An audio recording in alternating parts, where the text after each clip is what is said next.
ज़रा सोचिए, अगर किसी महिला की पायल को देखकर उसके पति को झूठे इल्ज़ाम में मार दिया जाए और वो महिला इतनी शक्तिशाली निकले कि वो अपने आंसुओं और क्रोध से एक पूरा शहर जला दे। ये कोई काल्पनिक कहानी नहीं है, यह है शिल्पपथिकरम, तमिल साहित्य का वो महाकाव्य जिसने कन्नगी को न्याय और नारी शक्ति की पहचान बना दिया। कहानी शुरू होती है पुहार नाम के एक समृद्ध नगर में, जहाँ रहते थे कोवलन और उसकी पत्नी कन्नगी। सच्चा प्यार, सुखी जीवन, सब कुछ था उनके पास। लेकिन फिर कहानी में एंट्री होती है माधवी की, एक खूबसूरत कलाकार नर्तकी, और कोवलन धीरे धीरे उसके मोह में फंस जाता है। अपने प्यार को भूलकर वो कन्नगी को छोड़ देता है और सारा धन माधवी पर लुटा देता है।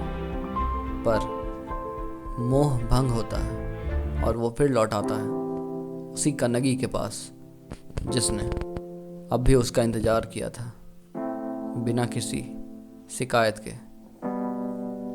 क्या आप सोच सकते हैं, इतनी सहनशीलता, इतनी माफ़ी। दोनों नया जीवन शुरू करने निकलते हैं मदुरई की ओर। कन्नगी के पास बची होती है सिर्फ एक चीज़, उसकी पायल। कोवलन सोचता है इसे बेचकर नया जीवन शुरू करेंगे, लेकिन यहीं होती है सबसे बड़ी त्रासदी। राजा की रानी की एक पायल चोरी हुई होती है और कोवलन की पायल उससे मिलती जुलती होती है। बिना सोचे समझे राजा कोवलन को चोर घोषित कर देता है और मरवा देता है। बस अब कहानी सिर्फ प्रेम की नहीं, न्याय की पुकार बन जाती है। कन्नगी अकेली, टूटी हुई, लेकिन अंदर से एक आग लिए राजा के सामने जाती है और वो पायल को तोड़कर सबके सामने सच दिखाती है। उसकी पायल में है मनिका, रूबी, जबकि रानी के में होती है मोती, पर्ल्स। राजा को अपनी गलती का एहसास होता है, पर तब तक बहुत देर हो चुकी होती है। एक निर्दोष इंसान की जान जा चुकी थी, एक पत्नी के जीवन का एकमात्र सहारा छिन चुका था। कन्नगी अब सिर्फ एक पत्नी नहीं रही, वो बन गई आग की देवी, न्याय की मूर्ति।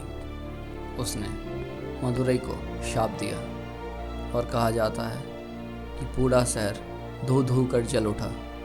अंत में वो अकेले जंगल की ओर चली गई, जहाँ आज भी कई जगहों पर उसे देवी मानकर पूजा जाता है।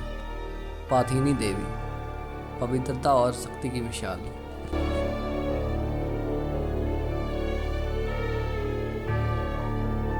शिल्पपथिकरम सिर्फ एक पौराणिक कथा नहीं है, ये है एक स्त्री की आवाज़ जिसे दबाया गया तो वो आंधी बन गई।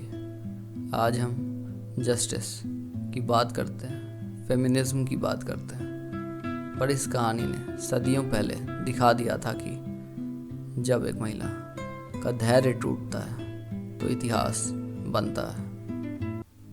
क्या आप इस कहानी को जानते थे?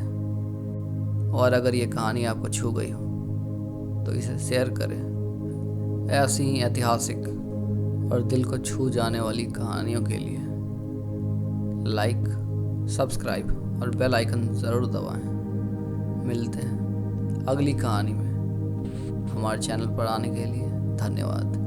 नमस्ते।